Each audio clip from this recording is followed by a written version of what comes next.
નમસ્કાર મિત્રો અને વડીલો, તમારું બધાનું ગુજરાતી સ્ટોરી ચેનલમાં સ્વાગત કરું છું. એક વ્યક્તિ બે વખત તેના વેવાઈના ઘરે ગયો. ત્યાર પછી અચાનક સગાઈ તોડી નાખી. કારણ પૂછ્યું તો જણાવ્યું કે જો આ સ્ટોરી તમને પસંદ પડે તો આ ચેનલને સબસ્ક્રાઇબ, લાઈક, શેર અને કમેન્ટમાં અભિપ્રાય જરૂર આપજો. બાજુમાં રહેલ બેલ આઇકનને જરૂર ઓન કરજો. આ સ્ટોરી છેલ્લે સુધી સાંભળશો. એક જજ સાહેબ હતા જે વર્ષોથી ડિસ્ટ્રિક્ટ જજ તરીકે કામ કરતા હતા. સંતાનમાં તેને એક દીકરો હતો. જે દીકરાની ઉંમર હવે લગ્ન કરવા જેવી થઈ ચૂકી હતી. થોડા સમય પછી દીકરાનો સંબંધ નક્કી કર્યો અને દીકરા અને દીકરી બંને એકબીજાને પસંદ કરતા હતા. બંનેને એકબીજા સાથે મુલાકાત કરાવી. ત્યાર પછી સંબંધ નક્કી કર્યો હતો. થોડા દિવસો પછી બંનેની સગાઈ કરી દેવામાં આવી અને લગ્ન એકાદ વર્ષમાં નિર્ણય લઈને કરાવવાનું નક્કી થયું. સગાઈ થયા પછી થોડા જ દિવસો પછી એક વખત જજ સાહેબ તેના વેવાઈના ઘરે ગયા. ત્યાં જઈને જોયું તો તેના વેવાણ રસોઈ કરી રહ્યા હતા. બીજા બાળકો ટીવી જોઈ રહ્યા હતા અને તેની થનારી વહુ પણ ટીવી જોઈ રહી હતી. તેના વેવાઈ સાથે બેસીને ચા પાણી પીધા. એકબીજાના ખબર અંતર પૂછ્યા અને થોડા સમય પછી જજ સાહેબ પાછા પોતાના ઘરે જવા રવાના થઈ ગયા. આ વાતને લગભગ 20 થી 25 દિવસ જેટલો સમય વીતી ગયો. ફરી પાછું એક વખત જજ સાહેબ પોતાના વેવાઈના ઘરે ગયા. ત્યાં જઈને જોયું તો સાંજનો સમય હતો. વેવાણ કચરો સાફ કરી રહ્યા હતા. તેની થનારી વહુ સૂઈ રહી હતી અને જજ સાહેબને તેના વેવાઈના ઘરે માત્ર 5 મિનિટનું જ કામ હોવાથી ત્યાંથી તે ફરી પાછા નીકળી ગયા.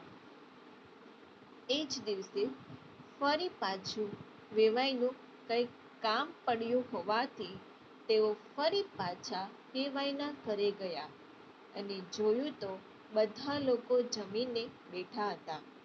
બાળકો જમીને ટીવી જોઈ રહ્યા હતા.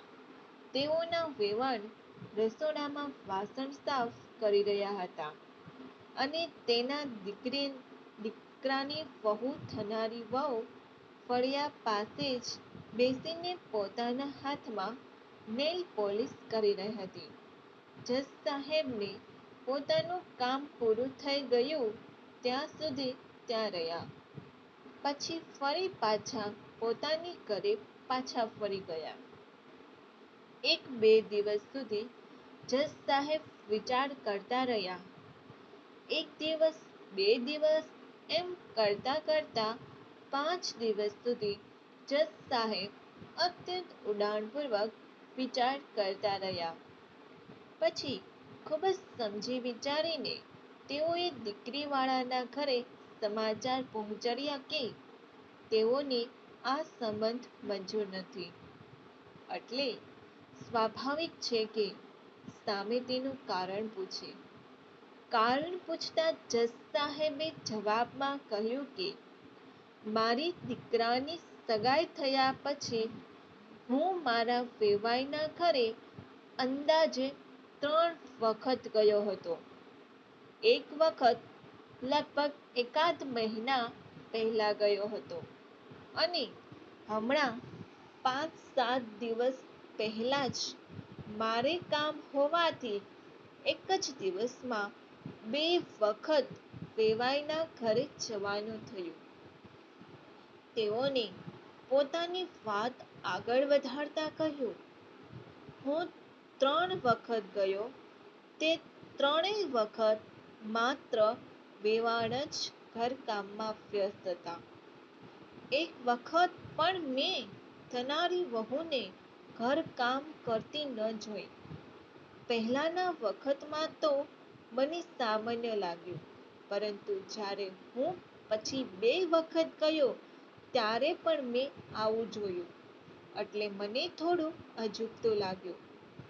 પછી મેં ખૂબ જ ઊંડાણપૂર્વક વિચાર કરીને નક્કી કર્યું કે જે દીકરી પોતાની સગી માતાને દરેક સમયે કામમાં વ્યસ્ત જોઈને પણ તેની મદદ કરવાનું ન વિચારે, વડીલો કરતાં નાની ઉંમરની અને જવાન થઈને પણ પોતે તેની માતાને ઘરકામમાં મદદ ન કરાવે, એ કોઈ બીજાની ઘરે કોઈ બીજાની માતાને અથવા કોઈ અજાણ્યા પરિવાર વિશે શું વિચારવાની? મારે મારા દીકરા માટે એક વહુની આવશ્યકતા છે. મારે કોઈ શોપીસ નથી જોતો જેને સજાવીને રાખી શકાય. એટલા માટે જ દરેક માતા પિતાને આ ઈચ્છવું જોઈએ અને નાની નાની બાબતો પણ ધ્યાનમાં લેવી જોઈએ. તે દીકરી આપણને ભલે ગમે તેટલી વહાલી હોય, પરંતુ તેને ઘરકામ શીખવાડવું પણ જોઈએ, તેમજ તેની પાસે કરાવવું પણ જોઈએ. સમયાંતરે જરૂર પડે દીકરીને ખીજાવવું પણ જોઈએ, તેનાથી તેને સાસરીમાં તકલીફ ન પડે. તમે આ વાત સાથે સહમત છો કે કેમ તે કમેન્ટ કરીને અચૂક જણાવજો.